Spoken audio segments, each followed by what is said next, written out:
आप देख रहे हैं जय भारत टीवी। वक्त के साथ जिसने अपने हुनर को संवारा, दुनिया ने देखा वो चमकता सितारा। जी हां, कुछ इन्हीं इरादों के साथ निकला देहरादून का एक ऐसा हुनरमंद जिसने माया नगरी मुंबई में ऐसा रंग जमाया कि उसकी चमक आज पूरी दुनिया देख रही है। दिलो दिमाग में बस संगीत को जीने वाले, अपनी जिंदगी संगीत को ही समर्पित करने वाले, उत्तराखंड की धरती से माया नगरी मुंबई में अपनी अलग पहचान बनाने वाले म्यूजिक डायरेक्टर अनुज गर्ग। देहरादून के लक्ष्मण चौक में गुजरते बचपन ने शुरू से ही संगीत का माहौल देखा और बचपन से जवानी की दहलीज पर कदम रखते रखते संगीत जहन में बस गया, जिसका श्रेय जाता है देहरादून के जाने माने संगीतकार अशोक गर्ग को, जिन्होंने अपने छोटे भाई अनुज गर्ग को संगीत की हर विधा को सिखाया। करियर की शुरुआत एक म्यूजिक टीचर के रूप में हुई। दून के प्रतिष्ठित school Doon school, Asian school और वेलहम गर्ल्स में बच्चों को 8 साल तक संगीत की बारीकियां सिखाई, जिसके बाद संगीत से दुनिया को रूबरू कराने की जिद माया नगरी मुंबई खींच लाई। साल 2005 माया नगरी मुंबई कर्मभूमि बन गई। शुरुआत एड फिल्मों के साथ हुई, फिर किस्मत का सिक्का चमका और एक मुलाकात से निर्देशक तिग्मांशु धूलिया की फिल्म साहब बीवी और गैंगस्टर 1 में म्यूजिक की बड़ी जिम्मेदारी मिल गई। फिर क्या था, म्यूजिक डायरेक्टर के तौर पर करियर की गाड़ी निकल पड़ी। फिर फिल्मों का एक ऐसा दौर शुरू हुआ जिसमें दाल में कुछ काला है, जब तुम कहो, बॉयज तो बॉयज हैं और अनगिनत फिल्में। और उसके बाद तो ये दौर चल पड़ा और फिर एक फिल्म आई गुलाबो सिताबो, जिसने करियर को एक अलग मुकाम पर ला खड़ा किया है। तो आज आपको मिलाते हैं पूरी दुनिया को अपनी म्यूजिक से मंत्रमुग्ध करने वाले म्यूजिक डायरेक्टर अनुज गर्ग से।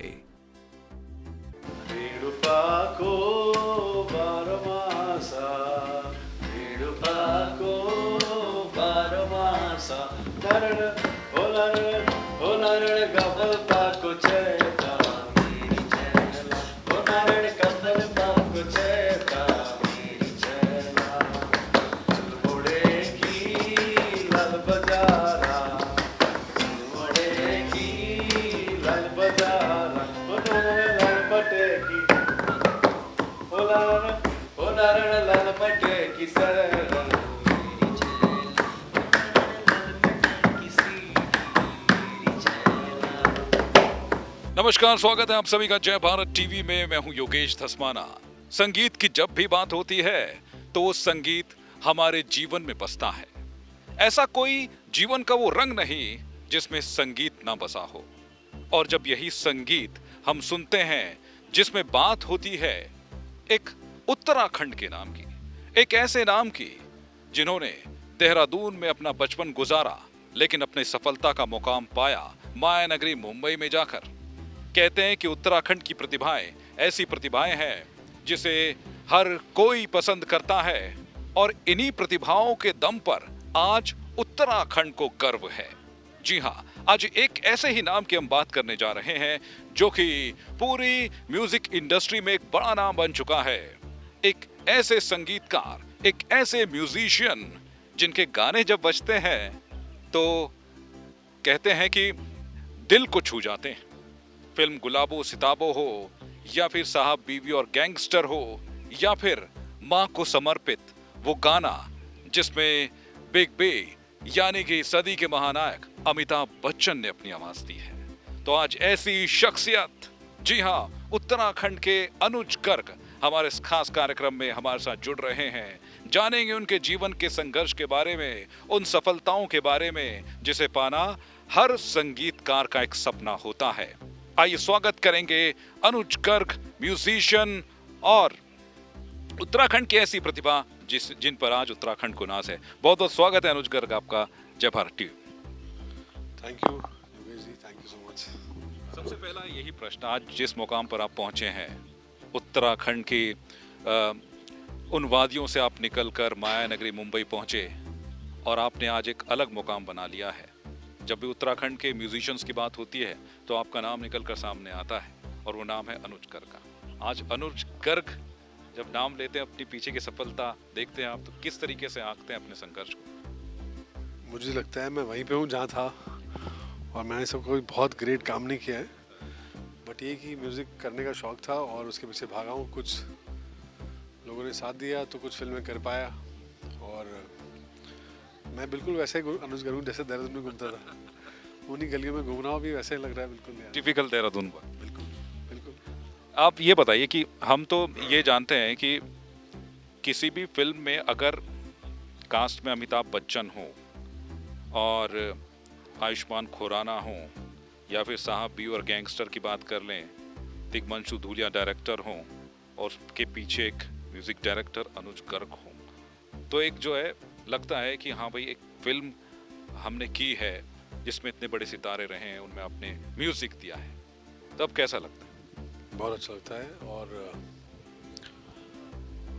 मुझे मैं जब यहाँ से बॉम्बे गया था तो मुझे गाना गाने का बड़ा शौक था। मैं गाना गाने के लिए गया था और मैं गाना गाने के लिए बहुत सारे लोगों से मिलता रहता था। जतिन जी को असिस्ट किया मैंने, जतिन ललित के जो जतिन जी हैं, और तीशू भैया बहुत प्यार करते हैं, देहरादून के हैं, तो उनके ऑफिस में जाके हम लोग तफरी करते रहते, टेनिस वगैरह खेलते रहते थे। तो तीशू भैया ने मुझे म्यूजिक डायरेक्टर बना दिया। जब प्रतिभा देखते हैं, तिग्मांशु धूलिया कहते हैं कि जौहरी को ही हीरे की परख होती है। तीशू भैया बहुत जेन्युइन आदमी है, बहुत कमाल के डायरेक्टर हैं। उन्होंने मुझे 5 सिंह तोमर की कुछ फुटेज दिखाई थी और मैं पागल हो गया था वो देख के। मैंने बोला यार तीशू भैया, मुझे इसका I want to be a part of this film. तो मैंने बोला तीशू भैया मैं डेफिनेटली कुछ कोशिश करता हूँ, मुझे आप। तो उन्होंने मुझे दिखाई करे, मैं तेरे को दिखाता हूँ, तो देख। तो मैंने उसके लिए गाना बनाया और वो गाना खैर नहीं हुआ किसी वजह से, बट हम लोग बैठते रहते थे, गप्पे मारते थे ऑफिस में। तो फिर साई बी और गैंगस्टर में सामने से तीशू भैया ने बोला कि तू एक ये ट्राई कर, ऐसा ऐसा सिचुएशन है, और हम लोगों ने क्रैक किया। मेरी वाइफ ने उसका डमी सॉन्ग गाया और हम लोगों ने गाना रिकॉर्ड किया रेखा भारद्वाज के साथ। तो फिर वो गाने की शूट पे भी हम लोग रहे। बहुत प्यार से फिल्म बनी है साहिबी और गैंगस्टर, बहुत अच्छे से शूटिंग हुई। तीशू भैया ने बहुत फैमिली की तरह सबको ट्रीट किया और बहुत ही मतलब एक ऑर्गेनिक तरीके से पिक्चर बनी है। बहुत ही कमाल एक्सपीरियंस था रेखा जी का गाना गाना। मतलब वो पिक्चर काफ़ी अक्लेम्ड फिल्म थी। मैं बहुत I am really grateful to Tishu भैया, you know that he give me that opportunity to be a part of that great film साहिबी और गैंगस्टर। कहते हैं कि जीवन में कोई ना कोई ऐसी घटना होती है जिसके बाद आदमी कहता है मुझे ये फील्ड चुनना है और मुझे इस फील्ड पर ही आगे बढ़ना है। आप यहाँ रहे देहरादून में, ऐसी वो कौन सी बात रही या फिर ऐसा म्यूजिक की तरफ ऐसा कौन सा लगाव रहा आपका कि आप तो पहले सिंगर थे फिर म्यूजिशियन बन गए? ऐसा क्या रहा कि आपने किन चीज़ों को आपने फॉलो किया है जिसके बाद आप म्यूजिक के क्षेत्र में आगे बढ़ते गए? हम लोग मतलब मेरी उम्र के लोग जो म्यूजिशियन है, मेरे जो सर्कल के म्यूजिशियन हैं, वो पंचम दा के हार्डकोर फैन है, आर डी बर्मन। मतलब ऐसा लगता है कि हमने ज़िंदगी में सिर्फ आर डी बर्मन को सुना है और कुछ नहीं किया लाइफ में। तो जो मन में बसा है उसका ही मंथन होता है यार, वही निकलता है जो गाना में निकलता है। तो हम लोग बॉम्बे में बैठ के, एक मेरे फ्रेंड है विजय अकेला उनका नाम है, उन्होंने गाना लिखा था एक पल का जीना, खाली हाथ आए थे तो खाली हाथ जाएंगे। हम लोग डेली जॉब की तरह बैठते थे और गाने बनाते रहते थे। हम लोग कहीं भी रहे, मतलब मैं कहीं पे भी हूँ, मैं अपना बॉम्बे का स्ट्रगल करके शाम को उनके घर पे जाऊँगा और हम उनके संगीत रूम में बैठेंगे गिटार लेके और हम लोग गाने बनाते थे बिना किसी पर्पस के। कुछ नहीं, हमने फिल्म में करनी है वो करनी, कुछ नहीं, बस हम लोग बैठेंगे और बस म्यूज़िक क्रिएट करेंगे। ये हमने रेगुलर किया। तो वो वहाँ से सीखना शुरू हुआ, गाने बनते गए। फिर वही गाने कुछ लोगों के पास चले गए, कुछ डायरेक्टर के पास चले। सर आप जानते हैं कुछ लोगों तो आप शेयर कर देते हो ऐसे गाने। ऐसे काफ़ी लोगों को वो गाने चले गए। वहाँ से भी कुछ फिल्में बनी। कुछ एक फिल्म थी जब तुम कहो, उसमें मोहित चौहान ने गाया था वो गाना, हम लोग का गाना है, आप सुनिएगा, बड़ा अच्छा गाना है। बाहरें बीतने को है बताओ ना कब आओगे, उम्मीदें रीतने को है बताओ ना कब आओगे, वो मुझे कहना निकल। तो मुझे लगता है करते करते रहने से ही अच्छा होता है और हर दिन आप प्रोग्रेस करते हो। अभी भी हमको ऐसा लगता है कि हमने कोई जिंगल भी किया है ना, अभी जिंगल 3 महीने पहले किया, अभी 3 महीने बाद ऐसा लगता है कि यार वो उसमें और अच्छा कर सकते थे यार, ये डालते तो अच्छा होता। अगर आपको भूख है तो भूख होनी ज़रूरी है। और बस वही यार, मतलब हर दिन सीखते रहो। और अभी जो नए लोग हैं वो बहुत अच्छा काम कर रहे हैं, उनसे भी हम सीख रहे हैं।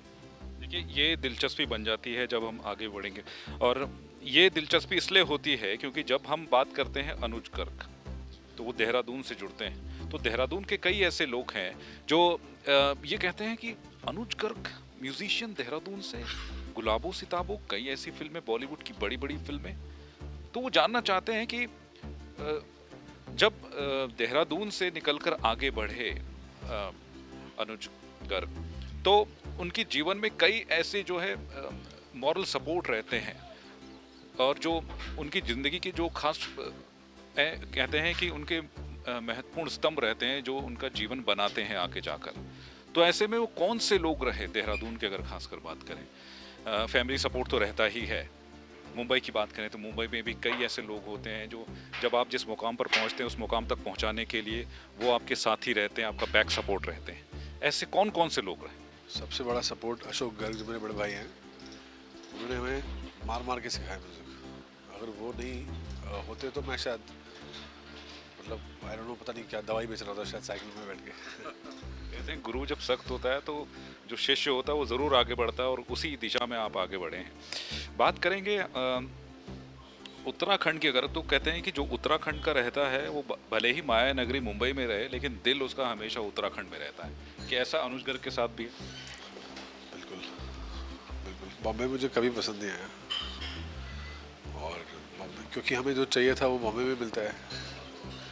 अभी बॉलीवुड में पर्दे पे अपना नाम देखना था, वो तो देहरादून में बैठ के नहीं देख सकते थे, है ना। बट मैंने अभी मेरा ये ड्रीम है कि मैं देहरादून में बैठे हुए लोगों के लिए ये ब्रिज बना सकूं कि वो देहरादून में बैठ के काम कर सके बॉम्बे में। किसी यहाँ के जो यंग टैलेंट है, कई बार ऐसा होता है अनुज जी की टैलेंट यहाँ पर बहुत है लेकिन उसको जो है वो मंच नहीं मिल पाता है। विरले ही कई प्रतिभाएं ऐसी होती हैं, जैसे आप हुए, अनुज गर्ग जब गए, कहते हैं कि सितारे जिसके बुलंद हो तो वो आगे बढ़ ही जाता है, लेकिन कई सितारे ऐसे रहते हैं जिनको वक्त पर वो मुकाम नहीं मिल पाता। तो क्या अनुज गर्ग उस दिशा में प्रयास कर रहे हैं कि उत्तराखंड की जितनी भी प्रतिभाएं हैं वो आगे बढ़ें, मुंबई में जब वो जाएं तो उनका एक अलग नाम हो, उत्तराखंड के आर्टिस्ट की एक अलग पहचान हो? उसके लिए क्या करना हो? देखिए, मुझे लगता है कि अपने आप को तलाश करना बहुत ज़रूरी है। आपके पास, हर एक आदमी के पास बहुत बहुत टैलेंट है, बस आपको उसको तलाश करना है और थोड़ा सा प्रयास करना है। बाकी मेरा प्रयास यही कि मैं सिर्फ टैलेंट देख रहा हूँ उत्तराखंड में, जिस जो भी अच्छा गाने वाला है, बजाने वाला है, म्यूज़िक प्रोड्यूसर हैं, एडिटर हैं, वीडियो शूट करने वाले हैं, लिरिसिस्ट हैं। मेरा जो फिल्म था ये गुलाबो सिताबो, उसमें जिन्होंने गाना लिखा है दिनेश पंत, वो बॉम्बे में कभी नहीं गए गाना लिखने के लिए, लेकिन उन्होंने उत्तराखंड में बैठ के अमित जी का फिल्म किया है। ये बड़ी बात है कि जैसे दिनेश पंत जिन्होंने आपको बताया कि लिरिसिस्ट हैं, वो गाने लिखते हैं और बहुत अच्छे गाने लिखते हैं। उनसे क्या मुलाकात और उनसे क्या कनेक्शन है? वो मेरी वाइफ के कज़न हैं और हम शादी के दौरान उनसे मिले, तो वो गाना लिखते रहते थे अपना, लेकिन उनको पता नहीं था कि वो लिरिसिस्ट हैं। वो बस शौकिया लिखते थे, तो मैं बोलता भैया आप ऐसे ही लिख के अपना कहीं डालो, हम लोग देखेंगे, उसको कुछ पकाते हैं मिल के। तो मैंने सोशल मीडिया पर एक दिन उनका कुछ पोस्ट पढ़ा और मैंने गिटार लेके उसको गा दिया, गाना बन गया। तो हमने वो करना शुरू कर दिया रेगुलर। तो एक बार उनका कोई गाना अरिजीत सिंह गाने के लिए आए, तब हमने उनको बुलाया, भैया आप आइए, आपका गाना अरिजीत सिंह गा रहे हैं, तो आए वो फिर आए।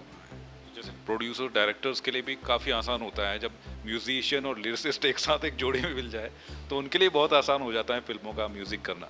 बहुत बहुत बहुत अच्छी बात होती है। मतलब एक वो जुगलबंदी अगर आपके साथ किसी की बैठती है करेक्ट, तो बहुत अच्छी बात होती है। मतलब आपको बहुत इजी हो जाता है, किसी को समझाने की ज़रूरत नहीं पड़ती कि आपको, मैं जिस तरह के शब्द चाहता हूँ वो दिनेश पंत समझते हैं, वो मेरी जो उसकी इंटेंसिटी है वो समझते हैं, और उनके साथ काम करने में मुझे मज़ा आता है। वो जिस तरीके से लिखते हैं, मैं उसको कैसे निकलवाना है वो मुझे पता है। तो वो ट्यूनिंग से बहुत फ़र्क पड़ता है। बन के मदारी का बंदर डुगडुगी में नाचे सिकंदर उन्होंने गाना लिखा था, तो वो उन्होंने लिखा है। ये शायद, मैं ये नहीं बोलूँ कि बॉम्बे में नहीं है, टैलेंटेड लोग हैं, लेकिन ये जो नयापन आया ना, बन के मदारी का बंदर, आप इसका साउंड देखो कितना अच्छा है और मीनिंग कितना अच्छा है। लॉकडाउन का टाइम था, जितने भी सिकंदर थे सब बंदर बन गए थे। देखिए कितना भी बड़ा आदमी हो, है ना, क्योंकि वो कुछ और कहानी चल रही थी।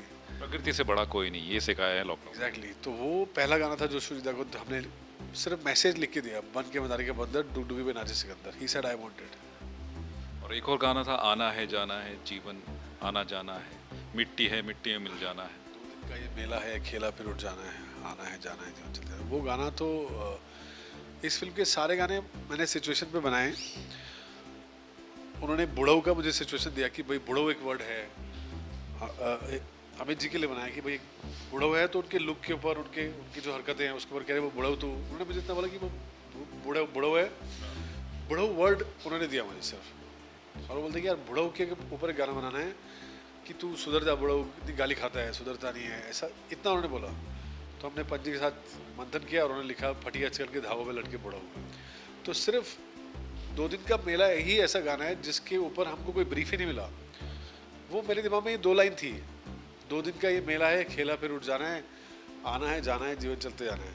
मैंने दिनेश पंजी के साथ शेयर किया, उन्होंने आगे का लिखा इसमें, मिटे ना छपके शहद सा टपके, मीठा बोल खजाना है, आना है जाना है, जीवन चलते जाना है। और हमने रिकॉर्ड किया, उनको भेज दिया, वो कह रहे गाना मुझे चाहिए।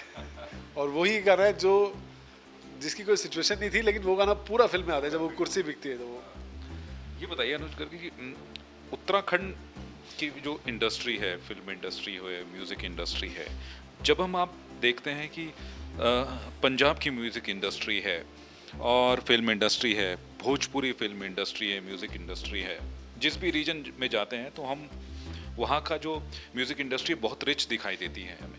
लेकिन जब उत्तराखंड की अगर बात करें तो आपको लगता है कि उत्तराखंड में अभी जो जिस टैलेंट को एक पहचान मिलनी चाहिए थी, यहाँ की फिल्म इंडस्ट्री को जो पहचान मिलनी चाहिए थी, वो नहीं मिल पाई है अभी? देखिए, बॉम्बे में जो टेक्नीशियंस है वो कमाल है। चंडीगढ़ में बहुत बड़ी, मतलब बॉम्बे से भी ज़्यादा लोग खर्चा करते हैं इन चीज़ों में, मतलब फिल्म मेकिंग में, गाना बनाने में।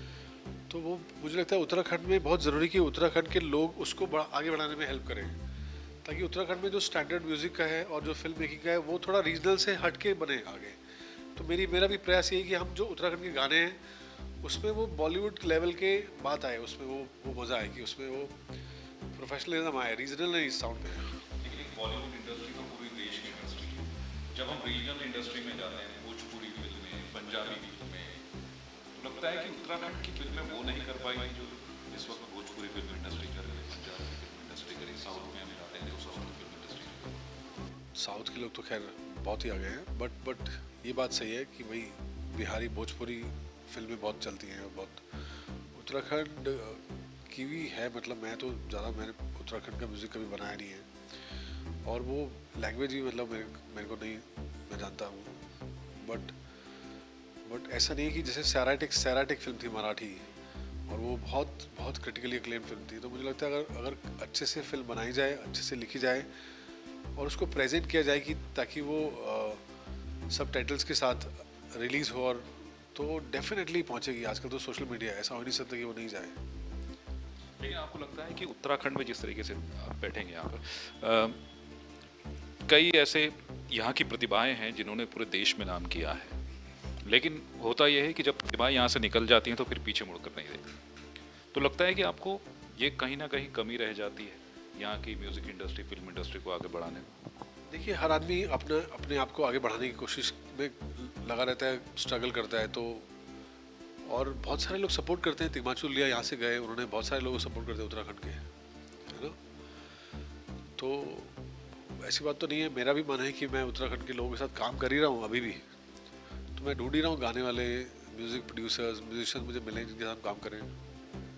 देखिए अनुज कर एक बड़ी बात कह रहे हैं कि यहाँ का जो टैलेंट है, म्यूज़िक से जुड़ा हुआ, एडिटिंग से जुड़ा हुआ, फिल्म मेकिंग जो करना चाहते हैं, वो आइए और यहाँ जुड़िए अनुज जी के साथ। हो सकता है कि आप जिस सफलता की चाबी को ढूंढ रहे हो वो अनुज कर अपनी जेब में लेके घूम रहे हैं, और अब जब आप इनसे मिलेंगे तो आपको भी कहीं मुंबई में एक नया मुकाम या फिर उत्तराखंड की इंडस्ट्री में एक बड़ा नाम, एक बड़ी शख्सियत आप बन जाएं। तो अनुज गर्ग क्या करने जा रहे हैं उत्तराखंड की इंडस्ट्री के लिए? कैसे ये टैलेंट आगे आएगा? या फिर जो यंगस्टर्स हैं जो म्यूज़िक इंडस्ट्री में जाना चाहते हैं, जो सिंगिंग में जाना चाहते हैं, जो फिल्म इंडस्ट्री में जाना चाहते हैं, आप एक ऐसे शख्सियत हैं बॉलीवुड की जो जानते हैं कि सफलता का मूल मंत्र क्या होता है। आप क्या सफलता का मूल मंत्र इस वक्त जो आपको देख रहे हैं, सुन रहे हैं, उनको देना चाहेंगे?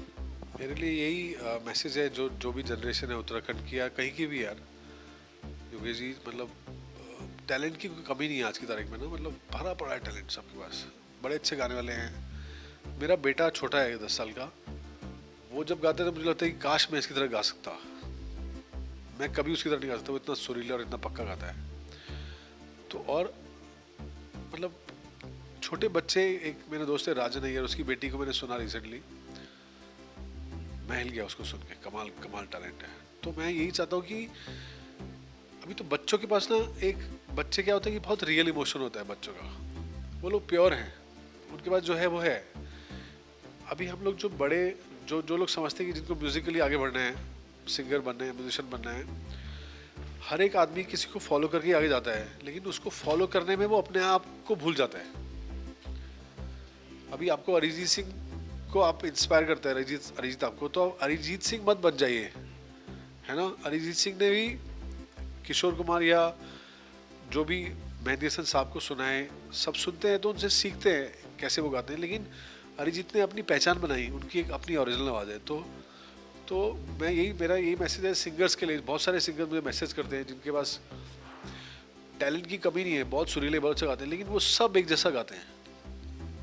खुद को तलाश करना बहुत ज़रूरी है। ऐसा शायद अरिजीत के साथ भी हुआ था जब वो टैलेंट शो में थे, और उनकी आवाज़ को देखकर जब वो निकल गए थे। लेकिन एक बार किसी ने कहा था, कोई नाम याद नहीं आ रहा, उन्होंने कहा था कि ये आवाज़ बॉलीवुड की एक अलग आवाज़ बनेगी और राज करेगी, और वैसा ही हुआ। क्योंकि आपकी ओरिजिनलिटी जब अलग होती है तो लोग आपकी उस आवाज़ को पसंद करते हैं, उस टेक्सचर को, उस टोन को पसंद करते हैं। तो वो बहुत ज़रूरी है। पापोन है, पापोन की अपनी अपनी आवाज़ है। पापोन ने कभी पापोन का बहुत पापोन लो स्केल में गाते हैं और उनकी आवाज़ में डेप्थ है। तो पापोन कभी अलग टाइप के गाने गाने की कोशिश नहीं करते जो उनकी रेंज के नहीं है, लेकिन उन्होंने अपनी पहचान बनाई है।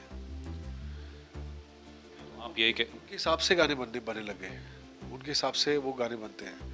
तो जैसे सुनीति चौहान है, सुनीति जी ने अपना एक, सुनीति चौहान मुझे लगता है कि इतनी बड़ी सिंगर है, वो श्रेया वाले जोन से हट के उन्होंने अपनी पहचान बनाई है। अदरवाइज वो लता जी, श्रेया, पलक भी वैसा गाती है, तो वो एक टाइप के टेक्सचर के सिंगर्स हैं। अभी आजकल लोग चाहते हैं कि अलग आवाज़ें हो। तोची रैना की अलग आवाज़ है, जिन्होंने मदारी का बंदर भी गाया था। तो हमने इतनी बात मदारी का बंदर और 2 दिन का रहना है, तो हमारे दर्शक भी ये कह रहे होंगे कि आखिरकार कुछ सुना क्यों नहीं रहे हैं अनुज तब से तो 2-4 लाइन हमारे दर्शकों के लिए आप बताइए। अरे 2 दिन का ये मेला है, खेला फिर उठ जाना है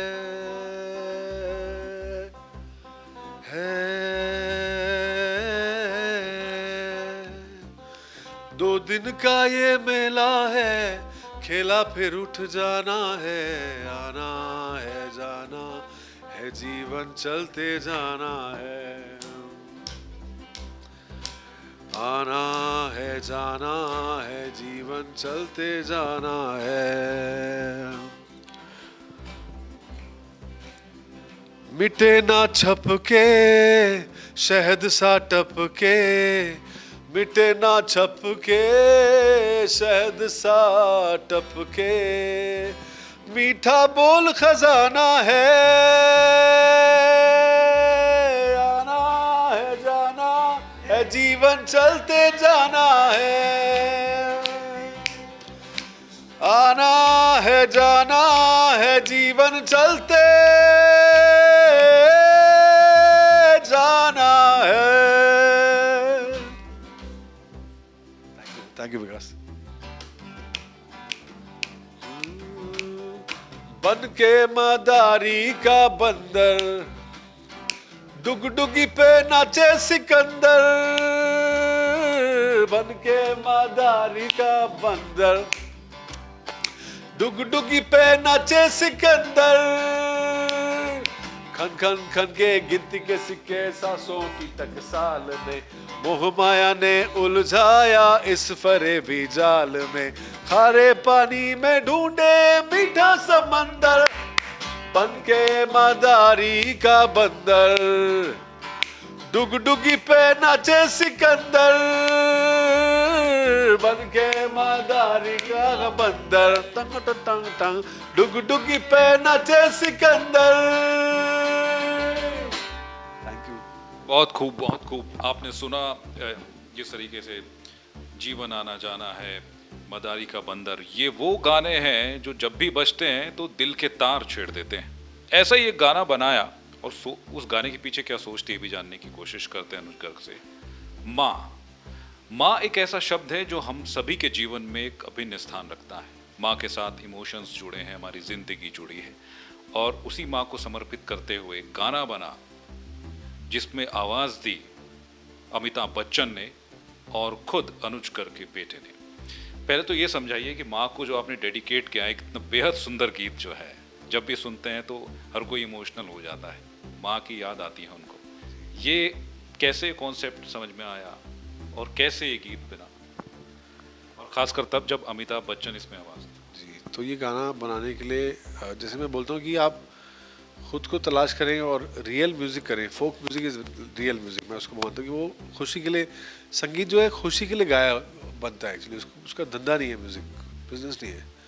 जब आप अपनी खुशी के लिए म्यूज़िक करते हो तो वो बेस्ट होता है। तो मैंने वो गाना किसी कमर्शियल एंगल से नहीं बनाया। मैंने नहीं बनाया कि अमित जी उस गाने को गाएं। मेरी वाइफ एक मेडिटेशन कोर्स में थी, दीक्षा, और मेरे को वो 3 डेज़ का साइलेंस कोर्स था। तो मुझे उनको विश करना था मेरे बेटे की तरफ से, हमारी तरफ से, कि भाई एक मैसेज जाए, बर्थडे विश हमने किया तो हम तो मिल नहीं सकते थे उनको जाके। तो हमने मेरा एक दोस्त है पुनीत शर्मा, जो मतलब he is very very, he is like a brother, मेरा भाई है वो। तो मैंने पुनीत को बोला कि यार यजत की तरफ से कुछ मैसेज भेजना है दीक्षा को, तू कुछ लिख दे यार। पुनीत ने व्हाट्सएप में मेरे को भेज दिया, मेरी रोटी की गोलाई माँ, सर्दी वाली रजाई माँ, ऐसे से। और मेरे बेटे को घर पे एक छोटे सेटअप पे मैंने उसको एक गिटार का कॉर्ड लगा के भेज दिया वो कोऑर्डिनेटर को। उन्होंने वो सत्संग में बजाया गाना। तो शी सेड कि everybody was crying in that satsang when they heard that song maa. उस टाइम पे उसने कुछ बोला भी था कि माँ मैं आपको बहुत मिस कर रहा हूँ, मैं आपके बिना नहीं रह पाऊँगा, आप कब आओगे माँ, जल्दी आ जाओ, और हैप्पी बर्थडे टू यू माँ। फिर उसने गाना गाया मेरी रोटी की गोलाई माँ। बहुत छोटा था, 7 साल का था तभी वो। तो वो एक्सपीरियंस, जैसे मैं आपको बता रहा हूँ, ये एक्सपीरियंस मैंने एज इट इज़ शुजिता के साथ शेयर किया। हम लोग उनके ऑफिस में बैठे थे जू में, और बिल्कुल ऐसी स्टोरी मैंने उनको सुनाई जैसे मैं आप लोगों को सुना रहा हूँ ना। मैंने उनको बताया, वो कह रहे यार तू ये गाना मुझे व्हाट्सएप में डाल के रखना। हम लोग किसी और फिल्म के बारे में बात कर रहे थे, उन्होंने ये गाने के बारे में बोला कि तू मुझे व्हाट्सएप में भेज के रखना। 10-15 दिन बाद मैंने उनको कॉल किया, उनका मुझे कॉल आया कि रात को 11 बजे। कह रहे यार वो मैंने सोचा वो फिल्म के लिए आया जो हम कर रहे हैं। वो कह रहे नहीं यार वो तो कर रहे हैं हम, लेकिन मुझे I am quite high on that maa song, I want to do it on Mother's Day. कह रहे लेट्स कोलैबोरेट विद बॉस। उनको बॉस बोलते हैं। कह रहे यार एक 7 साल का बच्चा अपनी माँ के लिए गाएगा, फिर एक 70 साल का आदमी अपनी माँ के लिए गाएगा, तो हिसाब से थोड़ा उसका लिरिकली तो चेंज कर, और हम पिच करते हैं बॉस को। तो this is done with by Shoojit. मैंने इसमें कुछ नहीं किया, कुछ कमर्शियल एंगल नहीं था मेरा। और मेरा एक दूसरा गाना है जो मैं बच्चे साहब के साथ रिकॉर्ड करना चाहता हूँ, जो 10 साल से मेरे पास है। मैं वो गाना बच्चे साहब करने के लिए ब्रिज ढूंढ रहा हूँ कि मेरे को कोई रास्ता मिल जाए कि मैं बच्चे साहब के पास वो ब्रिज क्रॉस करके उनके पास चला जाऊँ, उनको गाना सुना दूँ। तो वो गाना मैं बच्चे साहब तक पहुँचा नहीं पाया इतने साल में, बट शुजिता ने मेरा बिना कोशिश करे मेरा गाना बच्चे साहब के साथ हो गया। अभी मैं बच्चे साहब से डायरेक्ट उसके बारे में बात किया, उनको भी उनको अच्छा लगा गाना। हमने गुलाबों भी किया साथ में, तो अभी एक रिलेशन बनाया। तो वो गाने का कुछ कमर्शियल एंगल नहीं था, लेकिन वो मेरे लिए सबसे बड़ा गाना बना वहाँ, जिसको बच्चन साहब ने मेरे बेटे ने गाया। तो उस गाने में ऐसा कुछ है जो कुछ ना कहते बहुत कुछ आप कह जाते हैं। लिरिक्स बहुत अच्छे हैं, और माँ तो शब्द ही ऐसा है कि आप ऑटोमेटिकली आप इतने इमोशनल होते हो। बच्चन साहब भी बहुत, जब मैं उनको मिला प्रेस कॉन्फ्रेंस, उन्होंने बोला कि यार मैं 50 बार रोया हूँ ये गाना सुन के। तो माँ शब्द ही ऐसा है कि आप कोई भी माँ का गाना गाएंगे तो आपको इमोशन हो जाएगा। आप मैं कभी बतलाता नहीं पर अंधेरे से डरता हूँ मैं, मतलब वो ऑटोमेटिकली वो माँ का जादू है। अब ये बताइए कि अब तो एक के बाद एक हिट सॉन्ग्स आ रहे हैं, अब आने वाले वक्त में हम क्या देखने जा रहे हैं? अनुज क्या बड़ा करने वाले हैं? बड़ा छोटा तो मुझे मालूम नहीं है योगेश जी, मैं तो काम करने में विश्वास रखता हूँ, और मैं अच्छा काम करने में विश्वास रखता हूँ। मेरे लिए अभी मैं जो लोगों के साथ काम भी करना चाहता हूँ, मैं वो बड़ा और छोटा आँख के नहीं काम कर रहा हूँ। मैं वो आँख नहीं रहा हूँ किसी को। मुझे सिर्फ जो अच्छा टैलेंट है वो सबसे बड़ा है, भले ही वो हिट ना हो। जो अच्छा गा रहा है वो अच्छा गा रहा है, चाहे वो स्टार नहीं है तो भी वो अच्छा गा रहा है। मैं ऐसे नापता हूँ। तो मैं अभी मैं अपना म्यूज़िक लेबल बनाने की कोशिश कर रहा हूँ। हम लोग अपने इंडिपेंडेंट गाने बना के उसमें रिलीज़ करेंगे। तो मेरी रिक्वायरमेंट ये है कि बस अच्छा गाए, या अच्छा बजाए, या अच्छा बनाए, या अच्छा लिखे, या अच्छा एक्टिंग करे या अच्छा शूट करे या अच्छा एडिटिंग करे, बस कोई डिग्री नहीं चाहिए, कुछ भी नहीं चाहिए, बस अच्छा जो अच्छा गा रहा है मुझे उसको पकड़ लेना है, बस मेरे लिए वो स्टार है, ये मेरा काम है। तो आने वाले प्रोजेक्ट्स के बारे में कुछ बताएंगे हमारे दर्शकों को? आने वाली फिल्म है एक रेड चिलीज के साथ, शाहरुख खान की कंपनी के साथ एक फिल्म कर रहा हूँ, उस फिल्म का नाम है भक्षक। पुलकित उसके डायरेक्टर हैं और जल्दी आप सुनेंगे इसके बारे में। अभी अभी लखनऊ में शूट करके गए हैं वो लोग। एक ये फिल्म है, इसमें गाना है, और एक द लाइट फिल्म है शुजिदा के साथ ही, इट्स एन एनिमेशन फिल्म, उसमें 2 गाने किए मैंने, तो वो गाने भी हैं। 2022 में हमें बहुत सारे गाने जो हैं आपके सुनने आने वाले हैं। 2022 में इंडिपेंडेंट सॉन्ग्स तो डेफिनेटली बहुत सारे सुनने के लिए मिलेंगे। उत्तराखंड में जो हम लोग शूट करेंगे और रिकॉर्ड करेंगे, कुछ गाने बाहर भी शूट करेंगे, लेकिन इस बार उत्तराखंड को लेकर के जो है एक तरीके से जो बॉलीवुड है, हम देख रहे हैं कि पिछले कुछ समय से जो है यहाँ पर कई फिल्मों की शूटिंग हो रही है। द कश्मीर फाइल्स यहाँ पे शूट की गई और भी कई फिल्में जी जा रही है। आपको लगता है कि जो उत्तराखंड को मिलना चाहिए था, यहाँ की जो लोकेशंस हैं, यहाँ पे शूट होना चाहिए था, अब कहीं ना कहीं जो मुंबई मायानगरी, मुंबई की फिल्म इंडस्ट्री का है जो है ध्यान खींच रहा है उत्तराखंड? भले ही उत्तराखंड की जो गवर्नमेंट है कई चीज़ें कर रही है यहाँ पर फिल्म इंडस्ट्री को बढ़ावा देने के लिए, आपको लगता है कि इसी तरीके से आगे और भी जो नीतियाँ बनाई जानी चाहिए उत्तराखंड गवर्नमेंट की तरफ से, ताकि जो है बॉलीवुड जो है उत्तराखंड की तरफ भी देखे और यहाँ जो है इतनी अच्छी जो है, कहते हैं कि उत्तराखंड की नैसर्गिक सौंदर्य जो है एक अलग ही छटा बिखेरता है। कभी भी हम जब जाते हैं उत्तराखंड की वादियों में खो जाते हैं, तो आपको लगता है कि वो उस दिशा में कुछ और होना चाहिए? उत्तराखंड के लोगों को सपोर्ट करना चाहिए, फिल्में शूट होती है तो, है ना, यहाँ पे। और मतलब जो लोग भी यहाँ पे ईपी जिसको बोलते हैं, जो लोकल कोऑर्डिनेटर होते हैं, जो भी लोग एग्जीक्यूट करते हैं लोकली, उनको सपोर्ट करना चाहिए, और बाकी गवर्नमेंट को तो डेफिनेटली करना चाहिए। और फिल्में पहले से भी बाहर शूट होती थी, बॉम्बे में तो बहुत कम शूटिंग होती थी, तो लोग बाहर जाते ही थे। पहले भी लोग रानीखेत और हिमाचल वगैरह जाके शूट करते थे। तो उत्तराखंड इतना सुंदर है सर, इतनी एक से एक लोकेशन है, मैंने खुद ही नहीं देखा है। मैं अभी कुछ दिन पहले एक मेरा दोस्त कुछ जोशीमठ शूट करने के लिए आया था, वो मेरे घर में रहा 3 दिन, सिनेमाटोग्राफर। तो हम उसको घुमाने लेके गए, हम लोगों को ऐसी ऐसी जगह, ये जॉर्ज एवरेस्ट गया मैं, कानाताल और टिहरी डैम पहली बार गया हूँ मैं। कितना सुंदर एक एक जगह है सर, मतलब हमने तो अभी एक्सप्लोर ही नहीं किया उत्तराखंड। तो उत्तराखंड में रह के रेकी करनी चाहिए डायरेक्टर को आके, और इतनी कमाल की लोकेशन है। मैं तो डेफिनेटली यहाँ पे अपने सारे म्यूजिक वीडियो शूट कर रहा हूँ सर। एक बड़ी बात है कि आप यहाँ पर अपने सारे म्यूजिक वीडियो शूट्स करेंगे, जिससे यहाँ के टैलेंट को भी मौका मिलेगा, और जो है फिल्म इंडस्ट्री, जो यहाँ की एक अच्छी फिल्म इंडस्ट्री अभी तक होनी चाहिए थी 20-21 साल के इस उत्तराखंड राज्य में, वो आगे बढ़ेगी। बिल्कुल बिल्कुल बढ़ेगी। और टैलेंट तो अभी आजकल सोशल मीडिया है, तो आपको किसी के ऊपर डिपेंडेंट होने की ज़रूरत नहीं है।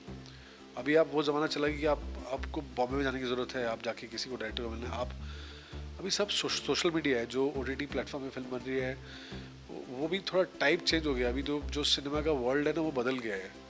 तो अभी इंडिपेंडेंट म्यूज़िक का बहुत स्कोप है। तो मुझे लगता है हर एक सिंगर को अपने आप को ढूंढ के अपना एक चैनल तो बनाना ही चाहिए डेफिनेटली। और अब लास्ट में अंतिम प्रश्न और एक अंतिम संदेश आपसे चाहते हैं कि हम जो उत्तराखंड का टैलेंट है उसको आप कहेंगे, क्या संदेश देना चाहेंगे कि वो आगे किस तरीके से फिल्म इंडस्ट्री में बने? फिल्म इंडस्ट्री में ना भी बने, लेकिन अपने आप को तलाश करें और सीखें। और सबसे बड़ी बात है कि ओवरनाइट स्टार बनने की कोशिश नहीं करें। मतलब वो बन जाएंगे, आपको बनना होगा, लेकिन ऐसा दिमाग में मत रखिए कि मैं आज गाना हिट हो जाएगा और मैं स्टार बन जाऊंगा। ये सोच सही नहीं है ना, क्योंकि वो उसका एक टाइम होता है, और आप स्टार बन ही जाएंगे, आपको बनना होगा, लेकिन वो सोच के म्यूज़िक नहीं करें। कोई भी चीज़ आप वो सोच के करेंगे तो वो करप्ट हो जाता है, प्योरिटी। आप गाना गा रहे हो, लेकिन आप सोच के गा रहे हो कि यार मैं हिट गाऊंगा, ऐसा बनाऊंगा, ऐसा गाऊंगा, तो उससे वो जो गाना गाने की जो प्योरिटी है वो डिस्टर्ब हो जाती है, वो उसको ख़राब कर देता है। तो सिर्फ आर्ट पे ध्यान दें, आर्ट को तराशें, उसको ओरिजिनल रहें, अपने आप को तलाशें, अपने आप को ढूंढें कि यार ये मैं ओरिजिनल हूँ, ये मेरी आवाज़ है। एग्जाम्पल जैसे तोची ईरानी की अपनी आवाज़ है, उन्होंने कभी किशोर कुमार बनने की कोशिश नहीं करी, उनकी अपनी आवाज़ है। ऑब्वियसली मतलब सबकी अपनी अपनी आवाज़ है, तो वो अपनी अपनी ओरिजिनलिटी ढूंढें और वो बचाएं बस। चलिए इसी नोट के साथ कि आना है जाना है, जीवन चलते जाना है, आगे भी हम आएंगे और आपसे बातचीत करेंगे आपके नेक्स्ट प्रोजेक्ट पर क्या बड़ा करने जा रहे हैं। अनुज गर्ग, बहुत बहुत शुक्रिया करना चाहेंगे जय भारत टीवी को अपना समय देने के लिए। आपने वक्त निकाला मेरे लिए, थैंक यू सो मच। आपने इतना प्यार किया मुझे, I am really grateful to you. Thank you Yogesh. Thank you so much. Thank you Yogesh. तो तो ये थे अनुज गर्ग। आपने जाना जो जीवन का जो संघर्ष होता है वो कैसे शुरू होता है और कैसे खत्म होता है, लेकिन एक खास बात ये रहती है जब आपकी पहचान एक अलग रूप में होती है। जी हाँ, देहरादून से जब अनुज गर्ग निकले तो एक अलग पहचान के लिए निकले थे कि म्यूजिक इंडस्ट्री में एक ऐसा नाम भी होना चाहिए जो उत्तराखंड से बिलोंग करता हो, और वही हुआ। आज जो है उत्तराखंड का नाम जब भी लिया जाता है, किसी म्यूजिशियन का नाम लिया जाता है, तो उसमें एक नाम आता है अनुज गर्ग का। तो इस उम्मीद के साथ कि आगे भी आपसे इसी तरीके से उत्तराखंड की तमाम शख्सियतों से आपकी मुलाकात हम कराते रहेंगे। फिलहाल मेरी पूरी टीम और मुझे दीजिए इजाज़त। नमस्कार।